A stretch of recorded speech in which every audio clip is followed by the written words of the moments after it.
Une nouvelle direction comme cadeau de Noël, le ton est donné par les grévistes UTG du pôle polyhandicap de l'IME-Yépicaz.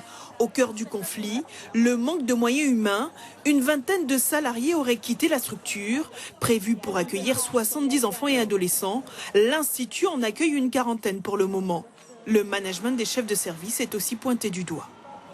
Nous, personnels, on essaie de se faire comprendre, on essaie d'agir pour le bien-être des enfants. Nous ne sommes pas compris. Nous, la plupart des personnels, on se met en arrêt contre cœur par rapport à les conditions de travail.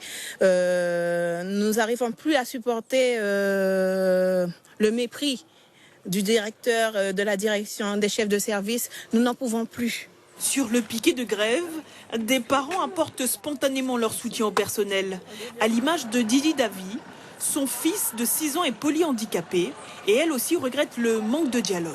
On n'arrive pas à dialoguer avec cette direction qui nous impose les choses et qui ne prend pas en compte nos vies quotidiennes, nos organisations personnelles et qui ne prend pas en compte la souffrance de ce personnel qui a accepté de travailler avec ce public. C'est peut-être un choix, mais c'est un public quand même assez particulier. Et ces professionnels-là, je suis désolée, moi j'en peux plus parce que je suis fatiguée.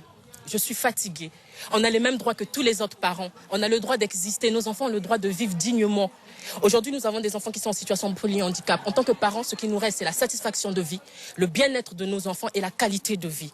Présent au moment de notre tournage, le directeur de l'APAGE, dont dépend l'IME-Yépicaz, n'a pas souhaité s'exprimer directement devant notre caméra.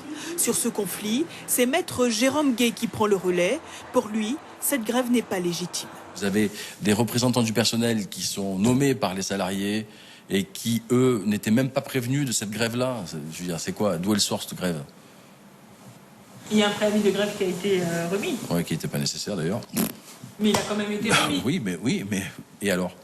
Non, il y a une organisation syndicale qui aurait dû être aux élections il y a 1 an, qui n'y a pas été, et maintenant, tout d'un coup, subitement, alors moi je pense parce qu'il y a de gros problèmes à l'intérieur de cette organisation syndicale, donc l'UTG veut maintenant aller de partout, aller de partout et nulle part, n'importe comment. Non. Au 2e jour de grève, aucun dialogue n'a été entamé entre les deux parties.